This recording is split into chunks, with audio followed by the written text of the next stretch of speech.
Welcome to SciTech Culture with Steve Kern and Ben Warner, where we examine science, technology and culture in the 21st century. Visit our website at scitechculture.com. Hello and welcome to SciTech Culture. My name is Ben Warner and I'm joined by my good friend and colleague Steve Kern. How are we today, Steve? Welcome back. We've been off for a little while, but it's good to finally catch up again. We have been. You've been busy. I've been busy, but we're back now, as you say. So great to catch up and have a chat. Absolutely, and just in time for us to delve back into the vast reaches of space. I don't think we've done that for for a little while, but the stories now come up on the ABC that I was having a look at this morning about the Cassini probe and its the work it's been doing around Saturn, which has been pretty amazing. But it's now getting to the point where even though it's been out there for 13 years, sort of cataloguing the planet and sending back a lot of valuable information, photos and all of that back to NASA for for study and research and whatnot. It's now about to come to a dramatic end, so it says. So it's quite interesting actually how this works and how they how the people at home kind of try to work out what to do with it afterwards. And essentially what's going to happen is, its fuel source will run out, and they've figured out a way to crash it into the ring system, which someone should really have a camera out for that one when they get it to explode. And the idea is that if it smashes into the ring system, then rather than, say, on one of its moons or Saturn itself, that it's not going to contaminate, in particular the moons, with something that may have latched on from Earth, like a microbe or a bacteria or whatever. And so that way, if they happen to send something out to those moons in the future, it's not going to be a contaminated place. Which obviously, in the search for life and whatever else that we're all looking for out there, we wouldn't want to, unintentionally deposit something there, send someone down there 20 years later and find out, oh, we got life. Oh, actually, it actually came from Earth 20 years ago. Well, that's right.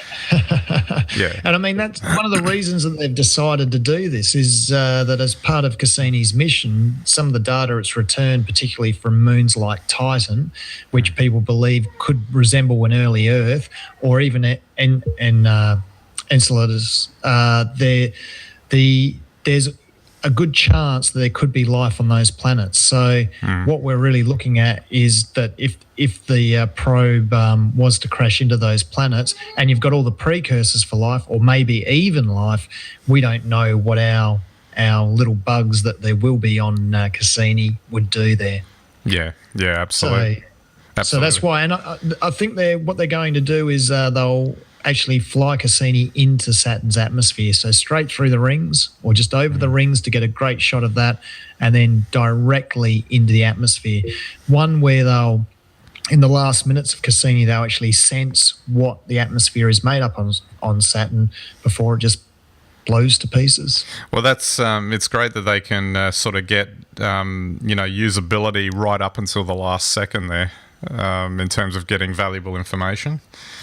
Yeah, and it's been 20 years now. Well, not 20 years, but 20 years since it took off. And so, it's been, I think, 13 years of gathering data around Saturn. And probably what people don't appreciate is how much more information it's given us about the solar system, not just Saturn and its immediate moon system, but the solar system and how we came to be here as well. Yeah, absolutely. I just wanted to touch on it's kind of like a roller coaster loop that they put it on in its final sort of laps around Saturn, and it's quite fascinating actually that it seems like they're taking it through a loop that will take it between the rings and Saturn, but then still fling itself out again. I've always found this kind of thing quite amazing. Obviously, that it's all physics and math, sort of calculations. And, I always think of, how they managed the Voyager probes and, getting them to use the gravity and all that sort of thing. Do you have like a sense of just how much work is required to figure that sort of stuff out? Well, it's amazing. It's amazing that they can calculate these things. But I guess the laws of physics hold true. Yeah. They don't change wherever you are in the solar system. And so they know how big, Titan is. And what they've done is they simply, I think in the last 6 months or so, Cassini's done 22 loops in between Saturn and the rings. Yeah. And they've started to go, instead of horizontally around the equator sort of Saturn on an elliptical turn, they've now started to go right up over the top of the poles, which normally most satellites that we send out never return that information. Those probes never go on these sorts of pathways. Yeah. And so, for instance, they've picked up, I think, that big hexagonal spot at the North Pole on Saturn, and they just do this simply by there's moons around Saturn, and Titan's the largest one, and they know where the spacecraft will be. They know the speed it's flying at, and they know the gravitational strength of each of these moons, and just by applying a bit of fuel, they can push the probe into the right path so that it's captured at the right rate by gravity. Its path is bent, turned, twisted, and that's how they move the spacecraft around. When you're actually out in space like that, it's not like, Star Wars where you can go in any direction you want. You actually rely on the gravity of the planets that are out there and moons, whatever you have out there, to actually change your direction. Yeah. Because there's just simply not enough fuel to change direction from whatever direction you're on. So you have to change it gradually using gravity. Yeah, absolutely.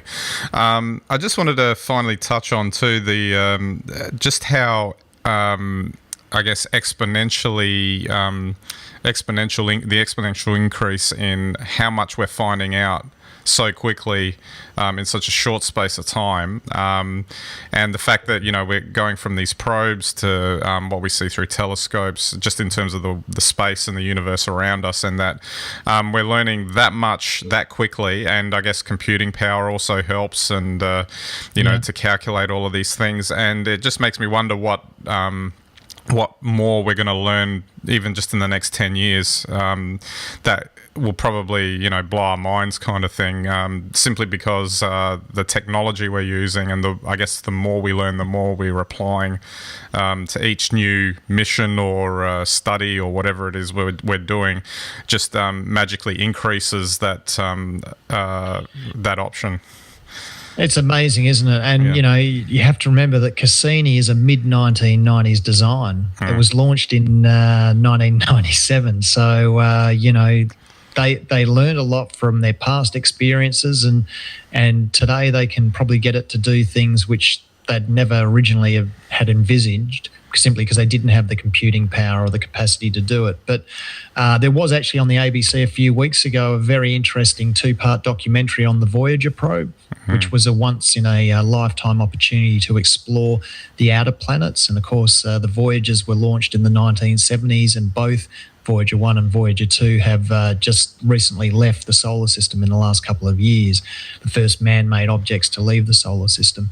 But they went out, obviously, with the old Atari 2600 memory capacity, whatever they had back in the 1960s when they designed them, and they worked out ways then to extend the life and usefulness of these craft. And I think Cassini, is now being sacrificed because it will run out of fuel, and there is a high likelihood of it crashing into planets. But it goes to show that, the next round of probes that we send, will have even more capacity and be able to tell us even more. And certainly you would think that there's good cause to go back and certainly explore Titan a little bit more closely. Yeah, absolutely, and we'll look forward to that. It'll be a continuing, unfolding journey of exploration and knowledge. That's right. It certainly will be. Yeah, absolutely. All right, Steve, we might wrap it up there. So don't forget our website, scitechculture.com. You can get all of our links and content there, and you can subscribe to all our channels. We'd greatly appreciate that. So that's it for this episode. We'll catch you next time.